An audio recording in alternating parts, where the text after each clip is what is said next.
developments in this intensifying standoff with former White House Director of Global Engagement Brett Bruen and former White House National Security Council Chief of Staff Fred Fleitz. Gentlemen, welcome. Good to have both of you. Good to be with you here. Okay, let's start here. The Wall Street Journal editorial board is talking about the level of U.S. involvement. The prudence of that says this. The consequences will extend far beyond Ukraine as other American adversaries try to assert regional dominance. Mr. Putin could look to the Baltics next. While Iran and China also have malign aspirations, authoritarians are seldom content merely with controlling their own people. So, Fred, is this more than just Ukraine and Russia, which is significant enough on its own? Is the rest of the world watching for its own intentions, the bad actors?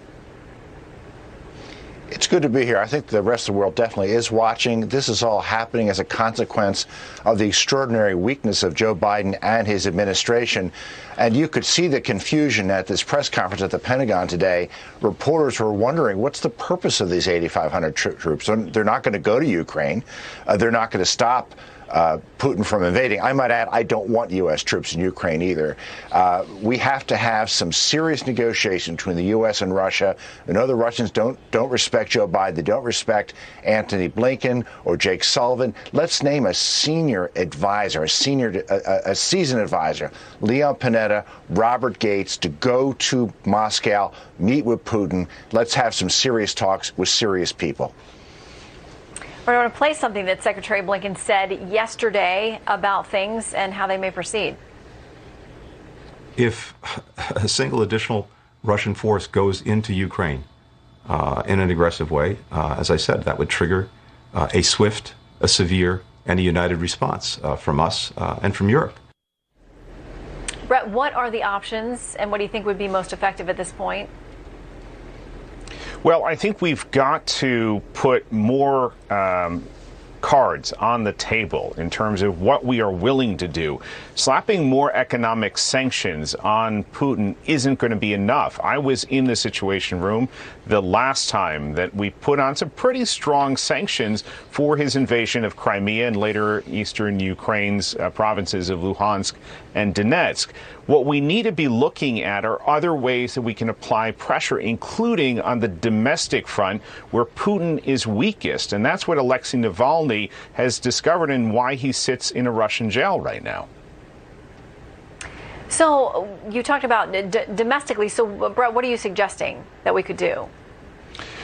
Well, we could certainly start with releasing the troves of intelligence that we have about Putin's illicit activities, the corruption at the Kremlin and throughout the Russian system. We've seen a lot of discontent, Shannon, over the last several years with mismanagement, with even the kinds of catastrophes of what Putin's rule has meant for everyday Russians. And we can exploit that, and we can send a message, a clear message to Putin to knock it off, or we will give him more of his own medicine.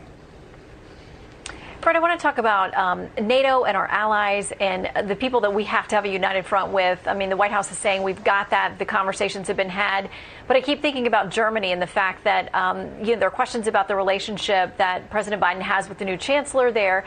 The fact that they have interests of their own with Nord Stream 2 and much of Europe with oil and gas. If we're going to sanction Russia, that's going to impact them as well in different ways. Or Russia could threaten to withhold those supplies as a threat in reverse. So what do we do with the interest of Germany, with Europe, and trying to make sure we're all on the same page?